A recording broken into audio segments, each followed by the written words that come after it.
युग भागती हुई प्राची को बड़े गौर से देख रहा था। प्राची की आंखों में एक अलग ही कसक थी जो किसी को भी अपना दीवाना आसानी से बना सकती थी। प्राची का चेहरा जितना साफ था उतना ही दिल भी। छल कपट तो उसके दिल में पलता ही नहीं था। वो बस जो भी करती थी सच्चे दिल से करती थी और इसीलिए तो उसने मोहब्बत भी अपनी सच्चाई से ही की थी। युग की भाभी युग को ढूंढते हुए वहीं पहुंच गई जहां वो अभी भी खड़ा खड़ा भागती हुई प्राची को ही निहार रहा था। वहां पहुंचते ही युग की भाभी स्मिता ने उसके कंधे पर हाथ रखा तो युग ने झट से पलटकर पीछे मुड़कर देखा। पीछे खड़ी स्मिता अपने दोनों हाथ अपनी कमर पर रखकर अपनी बहुओं को ऊपर चढ़ाते हुए युग की तरफ इशारा करते हुए बोली, कहाँ खो गए थे आप? कहीं भी तो नहीं भाभी। युग ने प्यार से जवाब दिया और वहाँ से भागने लगा तो स्मिता ने उसे पकड़कर बोला, देवर जी शेरवानी पसंद कर लीजिए, सब वेट कर रहे हैं आपका और आप यहाँ पता नहीं अकेले खड़े खड़े किसे निहार रहे हैं। प्राची तो है नहीं यहाँ पर, तो कहीं आप किसी और को तो नहीं देख रहे ना? अरे नहीं भाभी, ऐसा नहीं है। प्राची की खूबसूरती में मैं इतना खो गया हूँ कि वो खूबसूरती अब कहीं और नजर ही नहीं आती है। युग ने जवाब दिया, अच्छा तो चलिए अब सब आपका वेट कर रहे हैं। ये कहकर स्मिता युग का हाथ पकड़कर उसे लेकर वहीं चली गई जहां आरव और निखिल युग के आने का वेट कर रहे थे, क्योंकि वो युग के लिए शादी की शेरवानी चूज करवाने वाले थे। युग के पहुंचते ही आरव और निखिल दोनों उसे देखकर बोले, कहाँ थे तुम? सॉरी मैं थोड़ा बिजी था। युग की बात सुनकर वो दोनों मुस्कुराते हुए बोले, हाँ हाँ वो तो हमें पता है कि आप कहाँ बिजी थे। ये सुनकर युग शर्माते हुए कहने लगा, नहीं नहीं ऐसा कुछ नहीं है जैसा आप समझ रहे हो।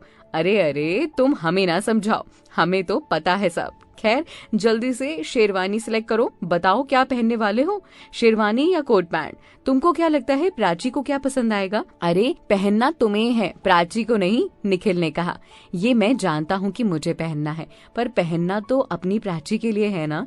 बताओ ना क्या अच्छा लगेगा उसे। युग ने बड़े धीरे से कहा तो आरव उसके कंधे पर हाथ रखकर बोला, तू एक काम कर, शेरवानी पहन, प्राची को शेरवानी अच्छी लगती है। आरव ने जवाब दिया तो युग शेरवानी सिलेक्ट करने लगा। इधर दूसरी ओर प्राची भी शादी का लहंगा सिलेक्ट कर रही थी। वैसे तो वो चाहती थी कि लहंगा बुक कर ले, पर सबकी काफी जिद थी कि लहंगा खरीद लिया जाए तो प्राची भी मान गई। प्राची का ध्यान अभी पूरी तरह शॉपिंग पर ही था। आज उसने अपना ध्यान शॉपिंग पर ऐसे जमा रखा था जैसे उसे कोई और चीज याद ही ना हो। अभी तक वो अमन की सगाई वाली बात से तो थोड़ा परेशान थी, लेकिन आज तो पता नहीं क्यों वो खुद को काफी रिलैक्स फील करवा रही थी, जैसे उसे जो चाहिए था वो मिल गया हो। युग ने आज जो बात कही थी ना, उसने प्राची के दिल में हलचल मचा दी थी।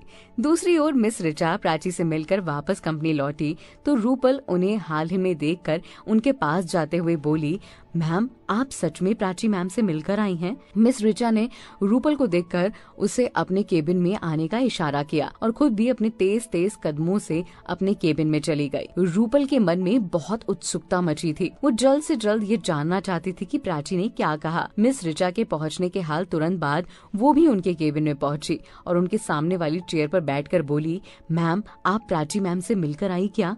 क्या कहा उन्होंने? वो अमन सर से मिलने को तैयार है। बोलिए ना मैम, आप कुछ बोल क्यों नहीं रही हैं? Cool down cool down. Rupal कम से कम मुझे चैन की सांस तो ले लेने दो। तुम एक साथ इतने सारे सवाल करोगी तो मैं कैसे जवाब दे पाऊंगी? जो भी पूछना है एक एक करके पूछो। ये कहकर मिस ऋचा ने सामने टेबल पर रखे गिलास में से पानी पिया और फिर गिलास वापस रखकर रूपल को देखकर बोली, हाँ बताओ क्या पूछना है तुम्हें? मैम प्राची मैम ने क्या कहा? उन्होंने कहा ठीक है वो अमन सर से मिलेंगे। क्या सच में? ये सुनकर मानो रूपल उछल पड़ी। हाँ हाँ उन्होंने कहा है कि वो अमन सर से मिलेंगी, पर उन्होंने ये भी कहा है कि हमसे कोई भी ये बात अमन सर से ना बताएं कि प्राची मैम उनसे मिलेंगी। ठीक है मैं किसी को नहीं बताऊंगी ये बात, ध्यान रहे किसी को भी नहीं, मिस ऋचा ने कहा। पक्का मैं किसी को नहीं बताऊंगी। इतना कहकर रूपल वहाँ से जाने लगी तो मिस ऋचा उसे पीछे से टोक कर बोली, सुनो दिव्यांशी से कोई बात हुई क्या तुम्हारी? नहीं मेरी बात तो नहीं हुई काफी टाइम से, आज या कल मैं बात करूंगी, मैं आपको बता दूंगी।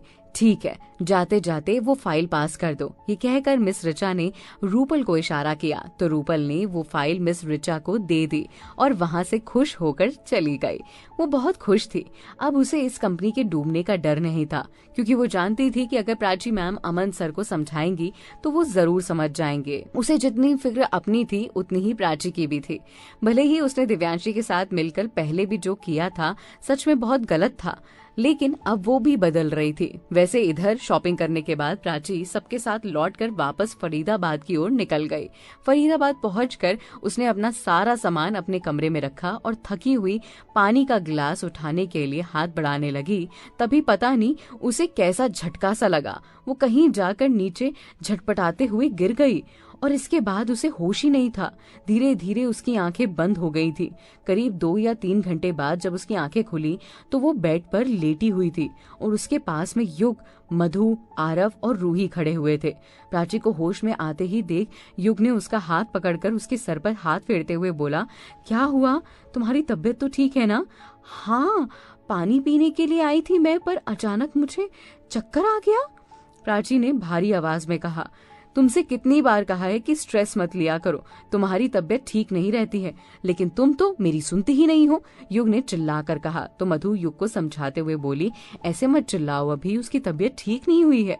हाँ तो आप ही बोलिए ना, आप ही समझाओ जरा इसे। अब आगे क्या होगा, प्राची इसकी बातों का कैसे रिएक्ट करेगी? अब प्राची का अगला कदम क्या होगा?